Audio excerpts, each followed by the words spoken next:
like the Atari consoles. For the first time, people could enjoy their favorite arcade games, including brand new ones from the comfort of their homes. It all started in 1971, when Nolan Bushnell and Ted Dabney founded a small company named Sigsy Engineering.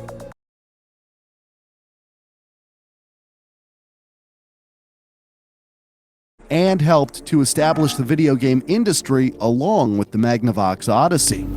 Odyssey, the electronic game of the future that lets you do your own thing on television. During the 1975 Christmas season, Atari released a console for the game Pong, called Home Pong. Chips for home consoles had only recently become available. Initial development cost for a game on a single LSI chip cost about $50,000, which is equivalent to $325,000 today.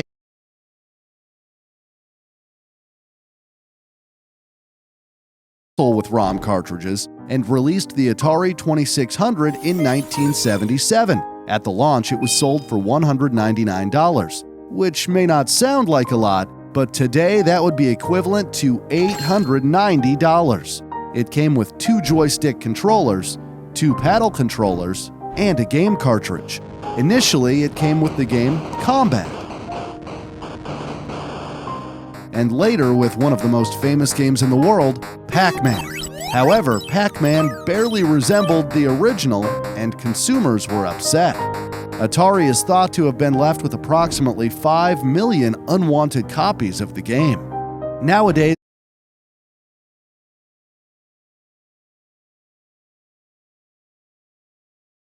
the 400 was the cheaper model. The Atari 800 had a price tag of $1,000, which would be about $3,700 today. In total, Atari managed to sell an impressive 4 million units of the 8-bit home computers. In 1982, Atari released their next-generation console, the Atari 5200.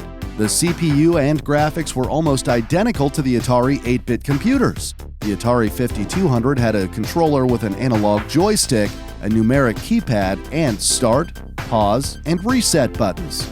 In total, only 69 games were released for the console, while the Atari 2600 has 528 games.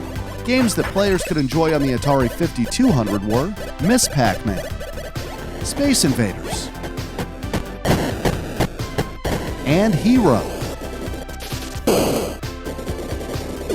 But then the video game industry was hit by the video game crash of 1983, also known as the Atari shock in Japan. Revenues of the video game industry peaked at around $3.2 billion, then fell massively to around $100 million by 1985.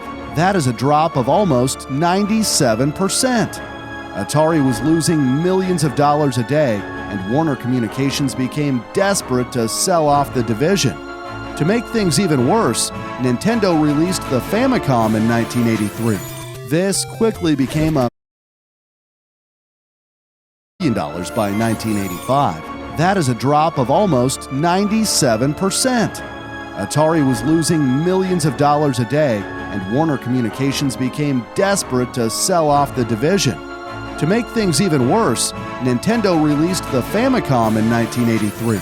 This quickly became a major competitor, mainly due to its incredible games like The Legend of Zelda, Final Fantasy, and Super Mario Bros. The Atari 5200 became a failure. Only 1 million units were sold, compared to its predecessor's sales of over 30 million.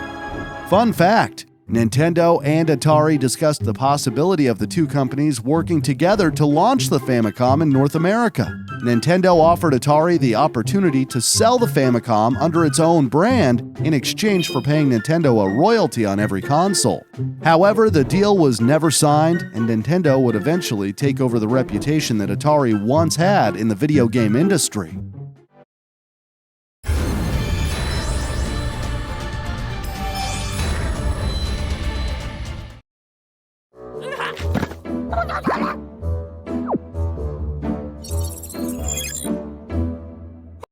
The Atari 7800 was released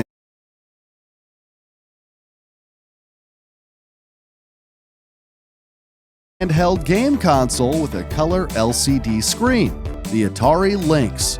This console was designed by Epix, but they lacked the financial means needed to produce it. Epix had also tried to partner with Sega and Nintendo, but both declined. But the partnership with Atari didn't last. The Atari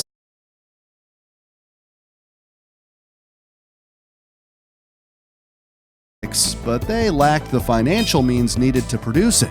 Epix had also tried to partner with Sega and Nintendo, but both declined. But the partnership with Atari didn't last long, as Epix declared bankruptcy by the end of the year. The major competitor of the Atari Lynx was the Nintendo Game Boy, released just a few months earlier. The Game Boy was much cheaper.